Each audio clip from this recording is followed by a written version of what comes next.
parvovirus, Ya. ¿no? Silencio. Bueno, el parvovirus es un virus que pertenece a la familia Parvoviridae. Hay 5 géneros diferentes, dentro de los cuales el primer género, que es el que afecta a los humanos, es el eritrovirus. Dentro de los eritrovirus, el puntal, digamos, el representativo, el virus representativo es el parvovirus B19.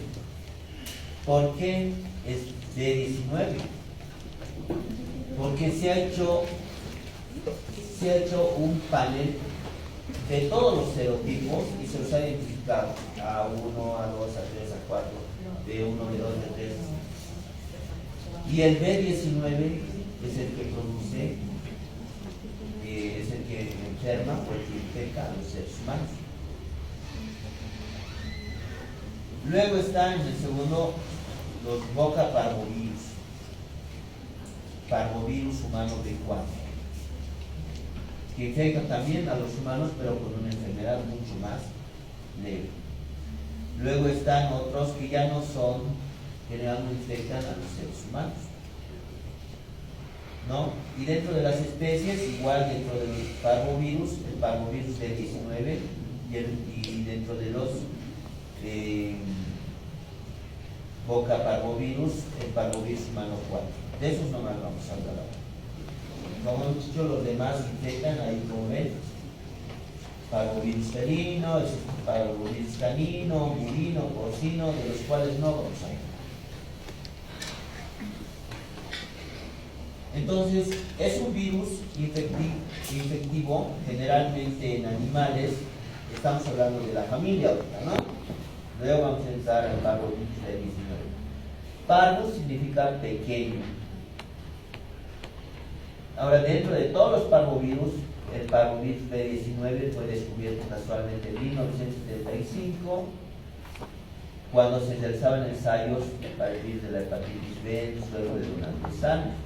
Como dice ahí, ¿no? B19 es el código del suero, número 19 en el panel B, simplemente significa eso. No es B, tiene algún significado, o el 19, ¿no? Solamente es el número del panel, y se ha visto que es el más infectante en seres humanos. Tropismo, ¿saben lo que es tropismo? Que tiene afinidad. Eso es el tropismo. Hay gérmenes que tienen tropismo por el sistema nervioso central. Hay vacunas, gérmenes como el de la rabia. ¿Dónde van? Buscan terminaciones nerviosas y ascienden por las terminaciones nerviosas hacia el sistema nervioso central. Entonces, hay gérmenes que tienen tropismo por la mucosa respiratoria, por la mucosa intestinal, por la mucosa del tracto urinario. Entonces, a eso se debe el tropismo, por la actividad que tiene. Entonces, el tropismo que tiene el parvovirus B19 es por precursores de glóbulos rojos en la médula ósea. ¿Cuáles son los precursores de los glóbulos rojos en la médula ósea?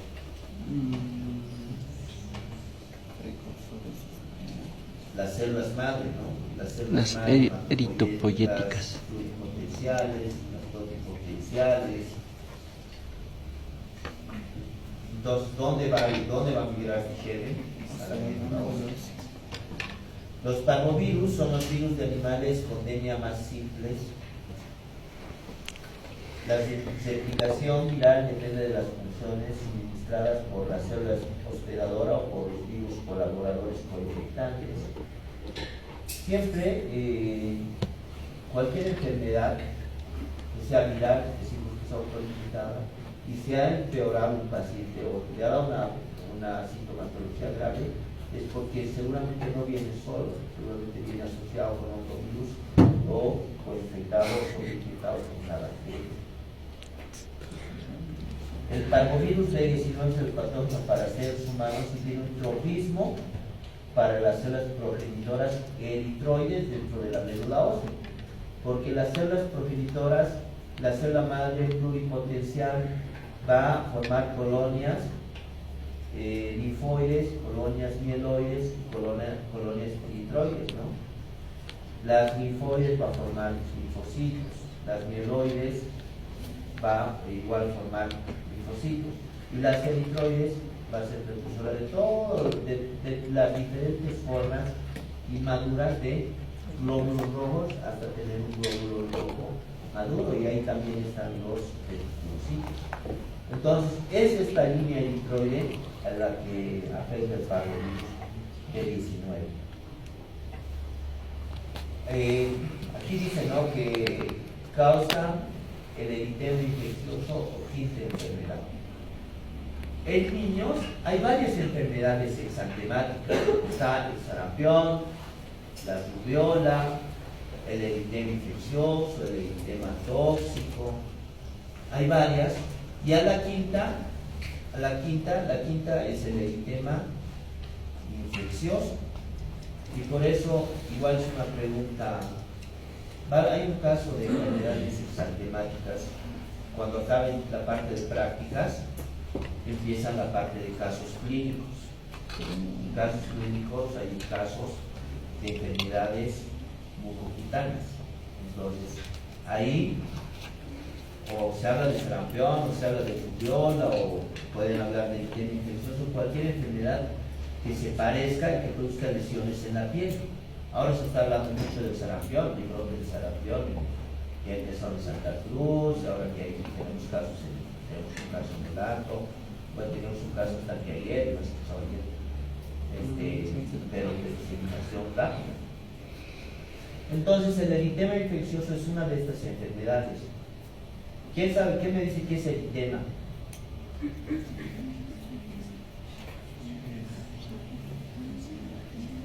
¿Nadie? Coloración rojiza nada más. Eritrocito. ¿Qué color tiene eritrocito? Eritema. Es una coloración rojiza. ¿De dónde sobre todo? Se produce sobre todo en la cara. No el eritema en general, este eritema infeccioso. Por eso también se lo conoce como el signo del abofetado. ¿No? Entonces, también el diagnóstico diferencial puede ser rosácea. La rosácea es un eritema malar. Entonces, puede ser también sarampión, puede ser también rubiola. Entonces hay que diferenciar cada una. Por eso es importante que sea un diagnóstico diferencial. En este caso, el parvovirus B19 produce el eritema infeccioso, que se conoce como quinta enfermedad. ¿Quinta qué? Quinta enfermedad exantemática.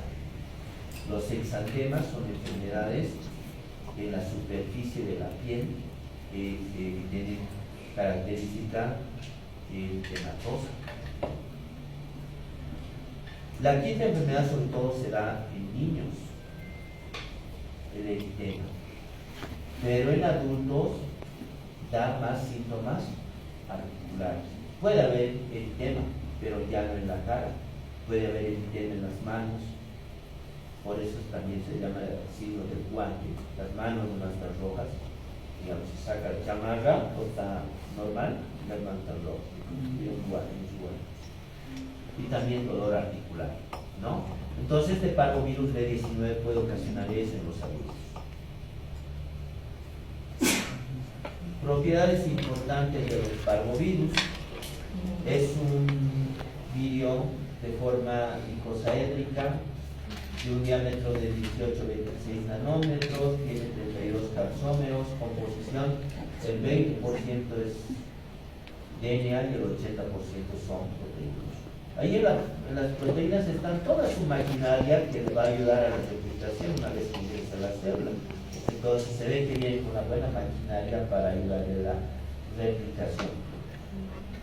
El genoma tiene un DNA monocatenario lineal de 5.6 kilobases, un peso molecular de 1.5 a 2 millones de Daltons. Tiene dos tipos de proteínas, BP2 y una menor, el BP1. No tiene envoltura, su replicación igual se produce en el núcleo, pero va a depender de las funciones de división de las células hospedadores. Esto ya hemos hablado. Ya. Entonces, ¿cómo ingresa este virus? Igual ingresa por vía respiratoria. Ingresa por vía respiratoria y se produce una replicación local. Ya. Se produce una replicación local que va a producir una viremia. ¿Qué significa viremia? Pues sí, miedo, cuando hablan así que parece que no están seguros. Viremia, que el virus ha entrado a la sangre, a la circulación, está circulando, eso es una viremia. Bacteremia, que la bacteria está ya circulando en los vasos sanguíneos, no está ahí nomás en el epitelio o en la linfomas, ya entró a la circulación. Entonces el virus ya entró a la circulación, después de una replicación local, ingresó a la circulación. Luego se produce una replicación en las vías respiratorias superiores y luego un exantema y artralgias.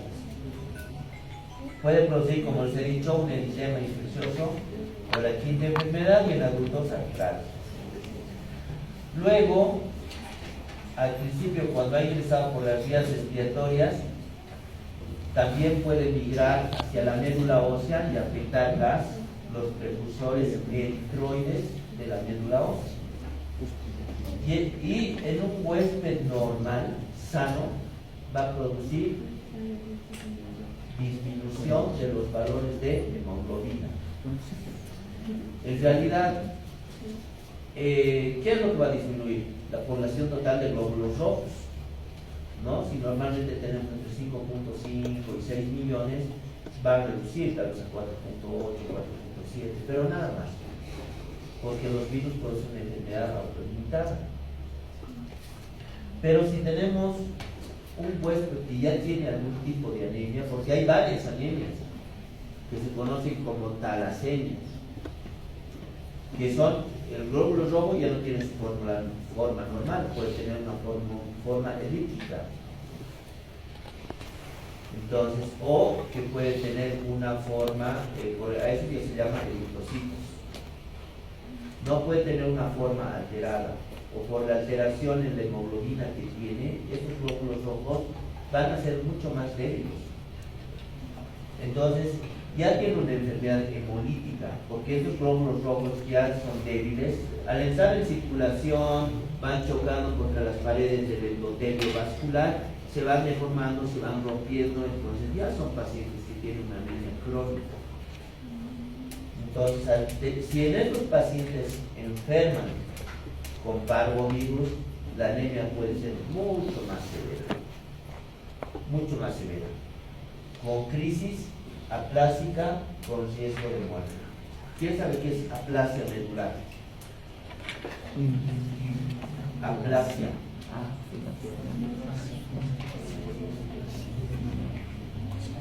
¿Cómo aparecen los glóbulos rojos en la circulación? Porque se han formado en la médula ósea. Entonces hay unos precursores que toda nuestra vida van a ir formando glóbulos rojos, glóbulos rojos, glóbulos rojos, glóbulos rojos. Entonces, si alguien va, como este virus, y va a atacar directamente a esos precursores, entonces ya no se van a formar glóbulos rojos. Al principio se van a formar en poca cantidad. Y luego, si es una persona que ya tiene problemas en la médula ósea, pues los termina de limpiar a todos y ya no va a tener glóbulos rojos. Y puede tener aplasia medular. Y la única forma de que viva es recibiendo transfusiones o haciendo un trasplante de médula ósea. Entonces, por eso la aplasia, eso se llama aplasia medular. Cuando las células madre pluripotenciales, en este caso de la célula, de la línea eritroide, son eliminadas, produce aplasia medular. Y eso obviamente puede producir la muerte. Ya hemos hablado del tema infeccioso, quinta enfermedad, la forma más común de presentación del parvovirus B19, es común en niños en edad escolar que en ocasiones afecta a los adultos. Bueno, ahí no se ve bien, pero se ve un poquito de tema en la carita de este niño que aparece en la diapositiva. Tiene el aspecto típico de mejillas abofeteadas.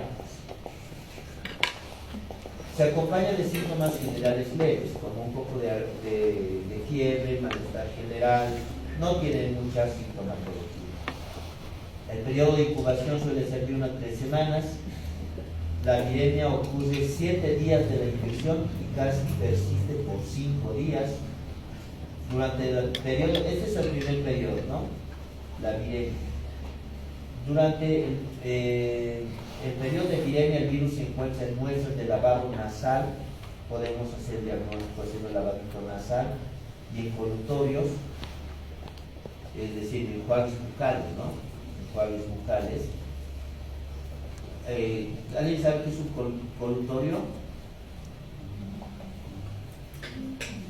Colutorio es esto nomás. Si toman una solución, puede ser de solución fisiológica y hacen un común enjuague bucal. Y listo. Lo devuelven al frasquito y al laboratorio.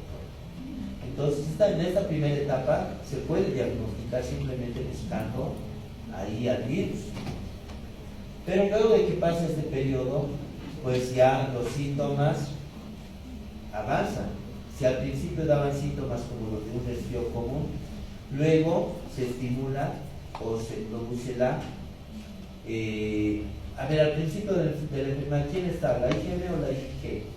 La IgG. ¿Cuál? IgM. La IgM, ¿no? Al principio, esas son las primeras inmunoglobulinas que se forman. Y luego, ya a medida que la enfermedad permanece, ya se empieza a formar inmunoglobulina G. Y la inmunoglobulina G al final va a ser las inmunoglobulinas de memoria. Pero las que han ido a responder al principio de la enfermedad son las IgM. Entonces, luego de un periodo de incubación de casi 17 días, inicia la segunda etapa del padecimiento, aparición del exantema facial eritematoso y síntomas articulares. Al principio, entonces, ¿cómo eran los síntomas? Simplemente similares a los de un resfrío. Bueno, en este gráfico, desde el Murray, ahí se ve, ¿no?, cómo ingresa el B19, forman, ¿qué son estas que tienen forma de Y, que se los dibujan? Los anticuerpos, ¿no? Entonces los anticuerpos han agarrado aquí a los virus y como se han formado acúmulos de anticuerpos,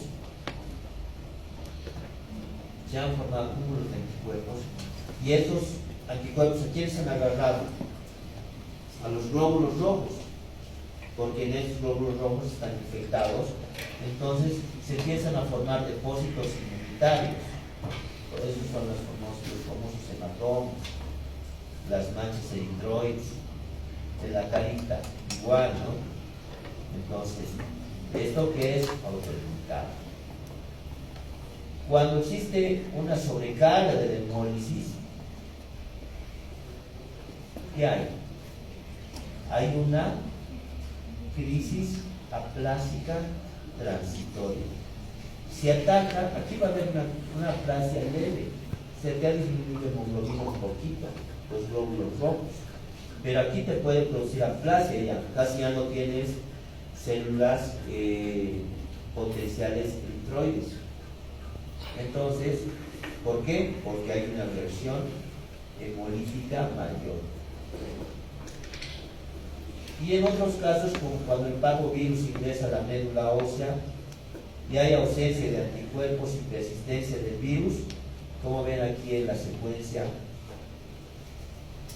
los glóbulos rojos, aquí las células responsables de las colonias eritroides empiezan a disminuir y se puede producir una aplasia pura de glóbulos rojos, por sus siglas en inglés, PLCA, ¿no? Aplasia pura de glóbulos rojos.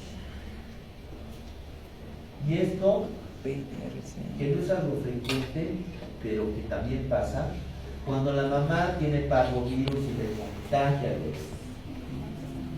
Entonces, el bebé ahí apenas está con sus colonias eritroides formándose en la médula, y ya entra el parvovirus a destruir las colonias que tienen el embrión en este caso, o el feto, y nacen con algo que se llama hidrocefalia o hidropesia fetal. ¿Cómo son? Anémicos, casi no tienen glóbulos rojos esos bebés, y como no tienen glóbulos rojos se empiezan a formar tipo quistes o bolsas de agua en su cuerpo, así pueden hacer bonitos, así como si tuviera una ampolla y como las que nos hacemos a ver, ¿no? Las ampollitas ahí vienen, y hay órganos en los que se pueden producir en el pulmón, en el hígado, en los riñones, en el abdomen, en la cabeza, en la piel. Generalmente mueren y bien nacen, pero los que sobreviven pues necesitan transfusiones, necesitan inmunoglobulinas para tratar de controlar la enfermedad. La reinfección se produce en menor de 5 años 10%, menor de 15 años el 70%, como ven, menor de 15 años es donde más se produce. Tal vez podría decir que la edad más frecuente es entre los 5 y los 8 años, pero hasta los 15 años más o menos el 70% suelen presentarse, y un 20% es muy pocos en adultos. La prevalencia de anticuerpos supera el 90% en personas de la tercera edad, 70% en adultos IgG contra parvovirus de 19 y 30% presentan sintomatología. Es decir, los adultos, ¿por qué tienen más IgG? Porque seguramente ya han pasado la enfermedad, ¿no? Seguramente ya han pasado la enfermedad. Cuando tienen IgG en la sangre, pero no tiene síntomas, entonces en algún momento ha debido pasar la enfermedad, hace un año, tal vez hace 2 años o más. Pero si tienen IgG los dos altos, tal vez era una persona que ya ha enfermado antes, ya enfermó, y en esta ocasión está volviendo a enfermar. Por eso tiene IgM alto, pero también tiene IgG alto.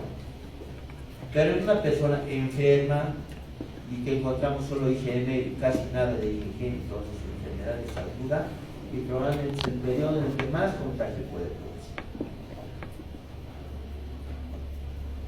Y hemos hablado del mecanismo de transmisión, igual es por vía respiratoria, puede ser también por vía parenteral, raro, porque para las transfusiones son muy cuidadosos, ¿no?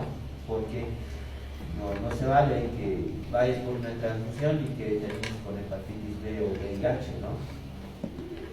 Entonces, sí son muy responsables en transfundir sangre segura. Y la última que les decía, la que se contagia el bebé por vía transplacentaria, se llama vía vertical, cuando la mamá le pasa al bebé de enfermedad. De hecho, la inmunidad, igual, en la primera fase, que se había dicho la fase catarral, que parece un resfrío común, entonces en esta primera fase va a haber desarrollo de IgM ¿qué? Parvovirus B19. Y en la segunda fase, que ya después de los 17, 18 días, ya va a haber el invierno tóxico, las artralgias, ¿no? Eso es cuando se contagia a una persona sana. Como ya se había dicho igual, pues para que quede, la replicación del virus se produce en precursores eritroides de la sangre y de la médula ósea, inhibiendo la eritropoiesis. Y el segundo mecanismo es causado por la respuesta inmune del huésped. Como les había dicho, los exantemas que aparecen son por acúmulos de antígenos cuerpos, pero también llamados inmunocomplejos. Por eso se producen los hematomas en diferentes partes del cuerpo. los síntomas de la primera fase, fiebre, sinosea, cefalea, odinofagia. O sea, pienso que ya saben estos términos, ¿no?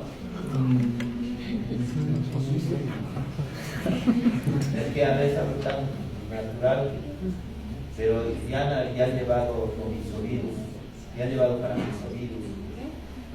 Ya. Sinosea ya saben que es grupo nasal. Odinofagia. No. Fagos. Fagos es tragar, por eso hay fagocitos. Fagos, deglución.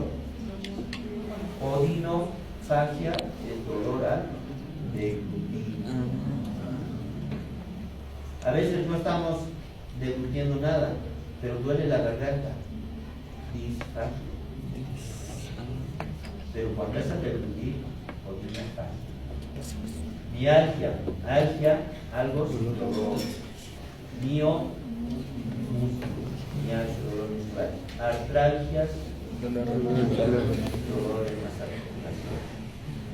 Malestar general, todos han tenido sentido alguna vez cuando están con la fiebre, no han comido, les duele la cabeza, tienen malestar en la cabeza.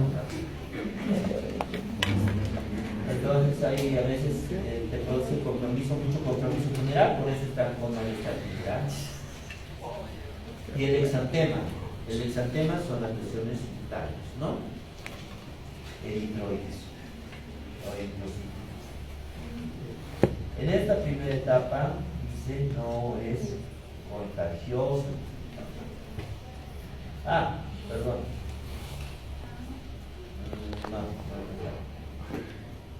Ya.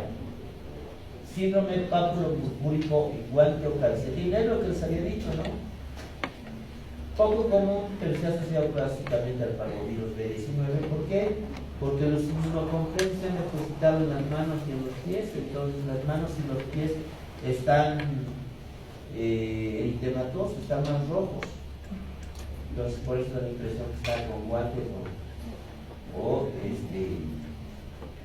calcetín. Afecta a adultos jóvenes, por ejemplo.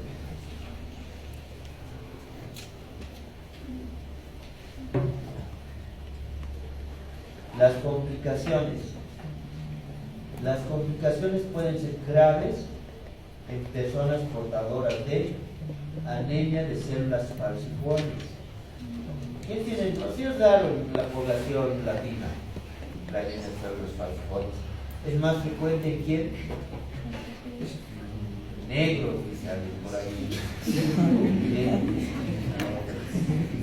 En la población afroamericana.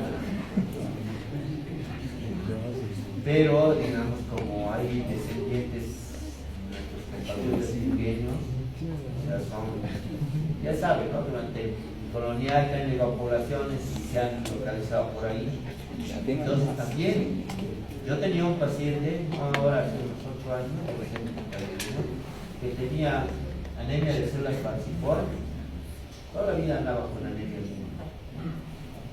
Entonces, esos pacientes, si todavía viene el parvovirus B19 a terminar de destruir sus células progenitoras eritroides, va a terminar más anémico y de muerte.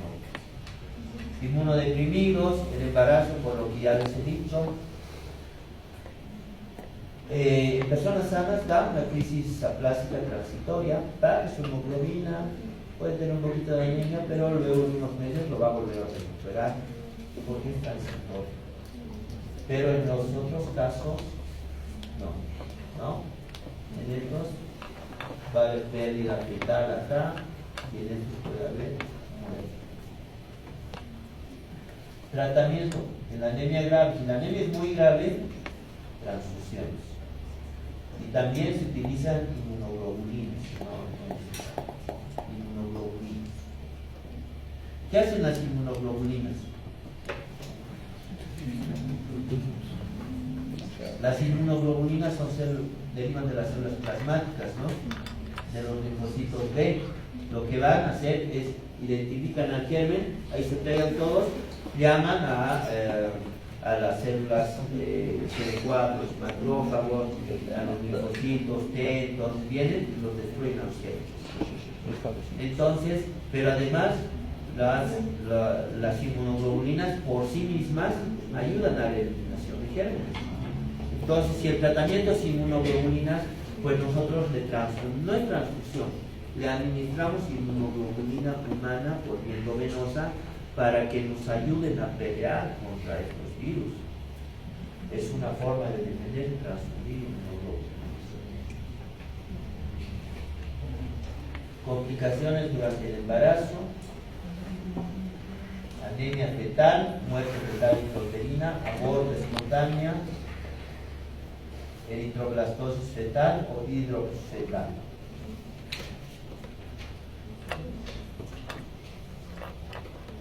Ya.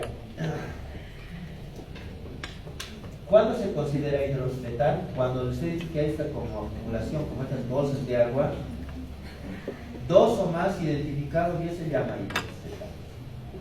A veces solo tiene uno, el pronóstico es bueno.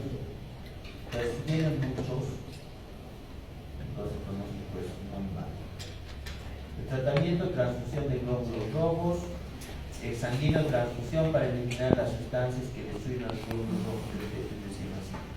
Exsanguíneo, transfusión es le sacamos su sangre y le ponemos otra.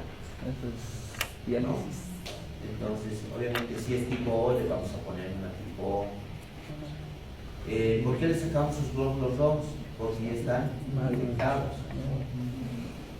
Y en casos severos, pues trasplante de médula ósea.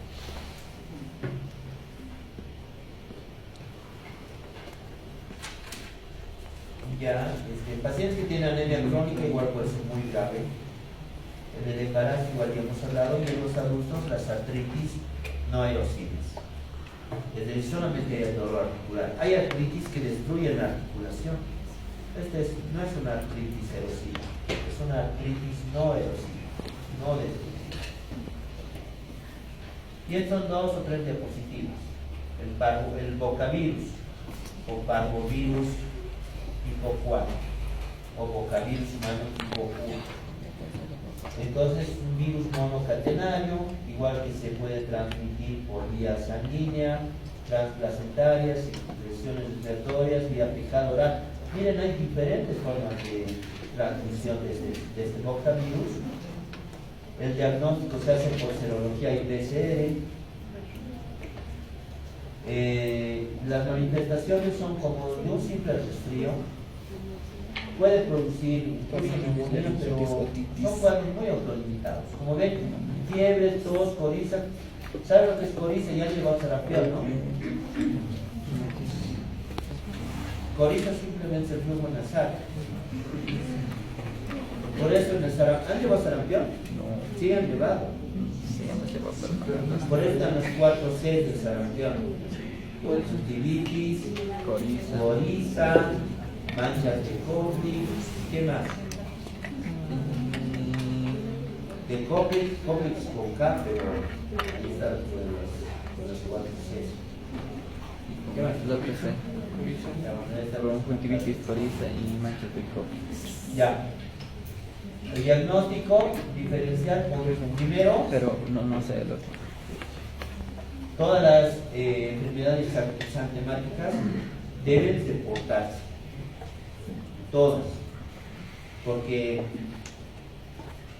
el sarampión y la rubiola son enfermedades de notificación inmediata por el riesgo de epidemias.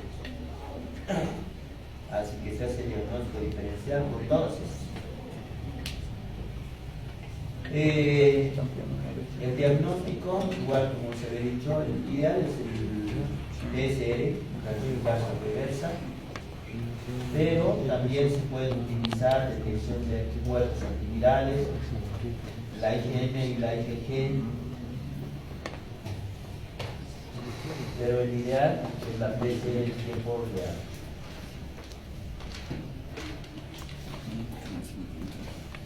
Ya, esto es el general, la tratamiento. La infección es autolimitada, no hay tratamiento respiratorio nivel específico, sérico, y el tratamiento sintomático porque te da síntomas de un resfriado. El nítrico fetal, si está vivo y no tiene muchas colecciones líquidas, entonces pueden administrar inmunoglobulina y transfusiones. Y en casos graves de anemia severa, se puede utilizar transfusiones. A veces, lo ideal siempre es hacer una ecografía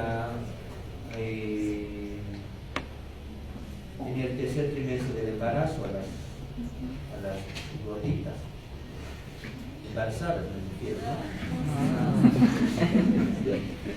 Porque en el primer trimestre ya se pueden diagnosticar algunas malformaciones del desarrollo y en el segundo se está creciendo bien, si la vasculatura cerebral está bien, para saber el peso, también quieren saber el sexo. Pero no es solamente ese el objetivo, también es diagnóstico de hilo, ¿no? Entonces, si alguna vez me han dicho, hay una mamá embarazada, está viendo dónde nacer su bebé, ya le han diagnosticado que está con hilo. Y nosotros decíamos, pues aquí no, porque lo más probable es que hagamos un certificado de función. No. Entonces, por eso dice, ¿no? Hidropesia fetal, aborto. Por eso hay que, sobre todo, cuidarse muy bien de las infecciones respiratorias. Después del COVID, todos utilizaban barbijo. Han pasado unos años y nadie utiliza barbijo. Pues,